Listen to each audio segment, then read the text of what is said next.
Hi artists, and welcome back to my channel. My name is Margot Halleck, and in today's video, I'm going to be taking you with me as I swatch what I call my ultimate watercolor palette.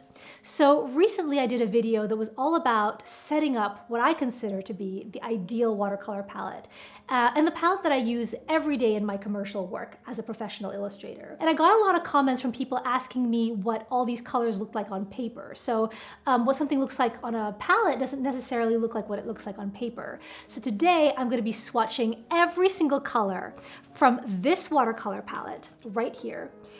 So you guys can see exactly what these colors look like on paper and the beautiful nuances you get from each of these colors. So if you're interested, then keep watching.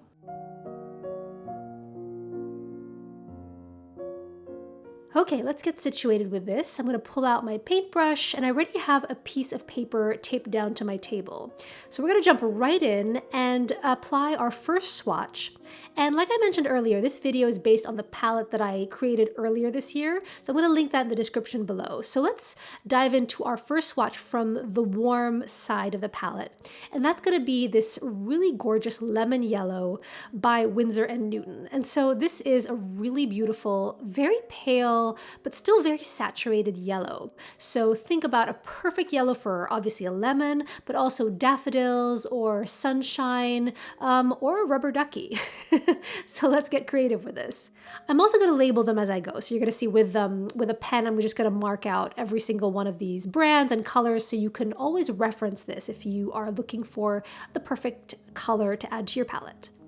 All right, so next yellow is a color that I have recently fallen in love with, which is Daniel Smith's Nickel Azo Yellow. And if you saw my video about my favorite watercolor colors, this one made the short list. And this one differs from the lemon yellow in that it is deeper and more staining. So it's more of a jewel tone kind of yellow than the lemon yellow. So I really love this because it just adds so much sophistication when you are in the yellow color family.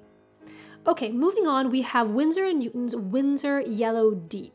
And this one is sort of an orangey yellow, kind of like I compare it to the petals on a sunflower. So it has a little bit of an orange cast to it, but still very vibrant and saturated. And funny enough, this one is interesting in a sense that if you add a lot of water to it, it becomes more yellow. And the more pigment and the more paint you add to it, the more orange it gets. So if you want just one paint color that can span between orange and yellow, this one is a really, really versatile and very convenient color to have in your arsenal. So we've unofficially entered the orange category, so let's keep going with this in mind.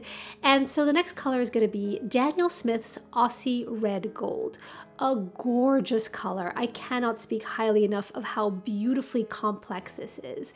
It's sort of like a blood orange color, which again can be watered down to look a lot paler, but I think that in its most opaque and darkest form is where it really shines through. And one of my favorite things about it too is that it is not a neon orange. It has some earthiness to it, which makes it very easy to work with. All right, moving on to a more traditional orange, which is going to be Winsor & Newton's Winsor Orange Red shade. And this is sort of the orange that you would find on a pumpkin or even the wings of a monarch butterfly or a traditional, the orange fruit. That's the kind of orange we're talking about here. And recently I've been reaching more for the Daniel Smith Aussie Red Gold than this one, just because this one in particular I find a bit harder to work with because it's so, it's such a primary type orange. So it doesn't look as natural, I would say, as its earthier counterpart. So if you want a very traditional, bright orange kind of look, then Winsor Orange Red shade is your color.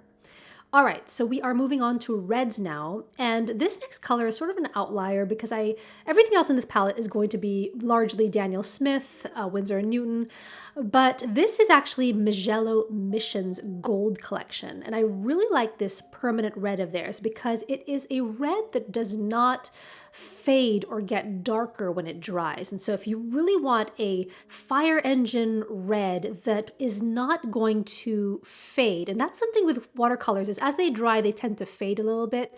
And this one will not do that. It actually stays pretty true to the color that you see in the palette. And so that's why I really like this and have added it to mine. In terms of sophisticated and deeper reds, the next color is Winsor & Newton's Winsor Red Deep. And this is really a very iconic color for Winsor & Newton's color range.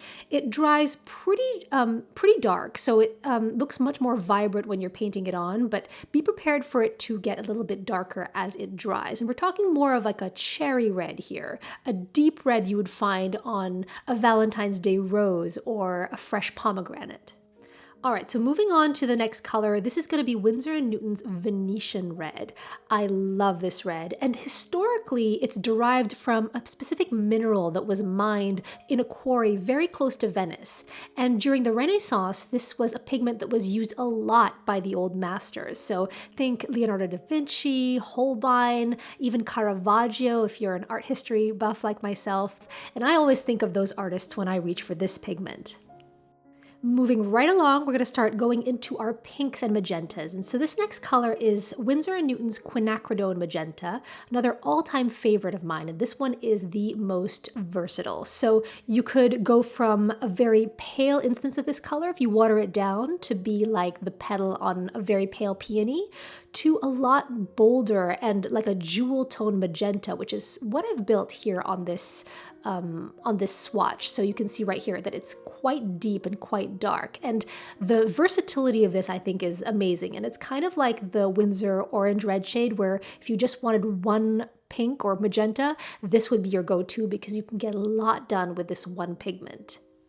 So next color is one that I don't use quite that often on its own, but I use it a lot for mixing, especially for skin tones. And that's Winsor & Newton's Permanent Mauve. What is a mauve? My husband asked me that a couple of years ago because he had never heard of this color before.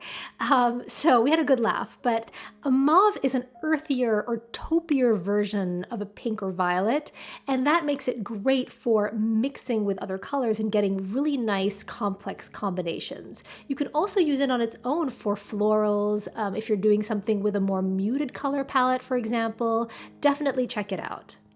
On the complete opposite end of the pink spectrum is a much poppier, and I would consider this sort of like a hot pink. This is Holbein's Bright Rose, and this one is very saturated, like a bubblegum pink that I guess you could also call it a fuchsia. A lot of people call this color fuchsia. And I would be careful with this one just because once you apply it to your painting, it gets very dominant, so use with caution. Speaking of dominant and strong pinks, the next color is Daniel Smith's Opera Pink. And this one is a fugitive color. And fugitive meaning that over time, this particular paint will start to fade. And so that's obviously not something that is a desirable quality. But like with everything in life, you weigh the pros and cons of everything. And so I scan and digitize all of my artwork, so I'm not that concerned about the originals fading. And to be honest, it really doesn't fade all that much. And I'm willing to take the risk because this color is really unlike any other and cannot be mixed from any other colors. Next pink is Potter's Pink by Winsor & Newton, and this one has a very antiqued kind of old rose type color to it. It's very transparent, and as you can see, I have a lot of pinks on my palette, and that's really a reflection of the subject matter that I paint the most, which is ballerinas and ballerina art. And so, you know, with all artists, their palettes really do reflect exactly what their subject matter and their content is. So, you know, yours might be different depending on what you like to paint. So let's slide this palette up a little bit and move on to the last pink on my palette, which is sort of a salmon-y pink, which is Winsor & Newton's Rose Doré. And this one is hands down my favorite. I cannot live without this one. And it has a very bright, luminescent, lit from within quality to it. And I use this a lot, I think the most for skin tones, where I use it as a base, and no matter how pale or how deep the skin tone is, this will warm it up and give it that beautiful, healthy glow that looks like it's completely lit from within. So I've swatched all of my colors from the left-hand side of my palette, which is my warm colors. Then I have the bottom of the palette, which is reserved for my neutrals. So I'm going to start with Winsor & Newton's Sepia, which is my favorite sepia of all the different brands. And this one is really a workhorse. I use this for mixing blacks, for darkening colors, for pretty much everything. I mean, I don't think I make any painting which does not in some way, shape, or form use this color. But truth be be told, you know, as an artist, a lot of the magical moments happen when you're mixing neutrals with some of the brighter and poppier colors. So this bottom section of swatches, and this one in particular is Winsor and Newton's yellow ochre. These colors, you know, while they might seem just brown and kind of boring, really yield the most amazing results when you pair them with their brighter counterparts. And of course, this yellow ochre is no exception with its toasty golden quality. Next up, we have Winsor & Newton's Burnt Sienna, and this one has a more chestnut color to it. It reminds me of Tuscany, of terracotta tiles, and just has a really lovely, warm transparency to it. So this is the part in the video where I admit that I completely mislabeled one of my swatches. So this is real life, guys. You know, sometimes I make mistakes. So I'm going to cover this up. I labeled it Burnt Umber, which obviously it is not. And this is, I'm just going to put a little piece of card or a piece of tape on top of here and just correctly label my swatch to what it really is, which is Burnt Sienna. So moving on to our next swatch, this is going to be a cousin of Burnt Sienna, and that is Burnt Umber. Now this one has a more chocolatey and deeper tone to it, and believe it or not, this pigment, Burnt Umber that is, was one of the first pigments that was ever used by humans. So this pigment was found in cave paintings and has been one of the favorites that has been chosen by artists throughout the centuries in art history. So that's just a little trivia for you. I know I love hearing these facts and stories about my art supplies because it's just so cool, right? So let's go ahead and label this correctly this time. So this one is Winsor & Newton's Burnt Umber. So that was the last of my browns. So now I have another neutral, I consider this a neutral, which is Winsor & Newton's Payne's Gray. And this one has a grayish blue color to it, really lovely color. It's like a smoky blue or like a slate. So really great if you're painting things like stone, rocks, metal, just anything that you would like to paint gray, but you don't want that gray to be a dead gray. You want it still to have life. And so this color will give you that because it has that slight blue undertone. Now another one in this family is going to be Winsor & Newton's Indigo, and this one is another one just like the sepia that I use so much of. Really a gorgeous color, and in my opinion, Winsor & Newton's version of this color is the gold standard because it has some nice blueness to it without being too blue, and it's also not a dead indigo. So my favorite by far of all the brands is Winsor & Newton's Indigo. So that completes our neutrals section of the palette. So now what I'm going to do is I'm going to flip this palette around and start working on the cool colors side of the palette. So we're going to go with the purples, the blues, and the greens on this entire side of the palette. Before I do this though, I'm going to make sure that I clean out my water because I don't want to get muddy colors in my swatches. So we're going to get some nice clean water. So starting at the top, my first violet or purple is Daniel Smith's Imperial Purple. And this has been a purple that has really impressed me. It varies from plums to deeper ultramarine blues and purples in it, depending on how dark you mix it, as well as how it granulates. So this color is very active and it's very dynamic and interesting. So I really recommend this color if you're looking for something that's going to surprise you. Now the next color is, I would consider this I was going to say a wardrobe staple, but no, not a wardrobe staple, a palette staple. Winsor & Newton's Dioxazine Violet. This one is absolutely essential to me, and you can get from as deep and dark as an eggplant on this one to a very, very pale lavender. So it's both a practical and versatile color to have in your arsenal. Now the next color is one that I received as part of a set, but has quickly won my heart in terms of being one of my favorite colors to use, and that is Daniel Smith's Moonglow. It has a little bit of purple, a little bit of blue, some gray. You don't really know quite where to put it, but it works phenomenally for things like shadows. You can also use it to create more muted colors from other colors, and the fact that it has these other tones in it just creates very interesting and unique outcomes. Moving on is another color that is quite similar, except it skews more blue, and that is Daniel Smith's Lunar Blue. And I think I described this one, and I think both of these colors actually are kind of moonlit colors. So colors you would expect to find on the moon or in outer space, or even on a moonlit night. These kind of colors would be casting shadows on the ground. So it has this very moody, nearly eerie vibe. So transitioning from this lunar blue, we're going to move on to some more legitimate blues. So the next one is Winsor & Newton's Prussian Blue, and this one has some similarities to the indigo. However, it is a more blue. And historically, it's called Prussian blue because it was the color that was used in the Prussian army in the 18th century. So perfect color for a deep navy blue. You could use it for a night sky or even the ocean. All wonderful ways to use this very unique color. All right, the next color is one that I've spent a while trying to find the perfect brand for. And this is, the color is French Ultramarine, but in my opinion, the very best brand for this color that I've experienced so far has been the French brand Sennelier. Truth be told, I have not been that impressed with all of their colors and their product offerings, but this one in particular, I find to be the most buttery, brilliant, and easy to mix French Ultramarine that I've tried from any brand thus far. Moving right along, we have our next color, which is Winsor & Newton's Winsor Blue Green Shade. This one is another signature color I would consider from Winsor & Newton. It's vibrant and saturated, so you could use it on a tropical parrot or even on florals. Now, next one is Winsor & Newton's Cerulean Blue, and this is the perfect blue for daytime sky. It's very luminescent and very transparent, and in my opinion, Winsor & Newton's version of this color has been my favorite. But if you know of other brands that have a really great cerulean blue, leave that in the comments below because I'm always on the lookout for the next great color and art supply. So the last blue that we have on this palette is a greenish blue, which is Winsor & Newton's Phthalo Turquoise. This is a vibrant, nearly tropical kind of blue that you would find in the oceans of a tropical resort or on tiles that you would find in southern Spain or in Mexico. Really lovely and very vibrant.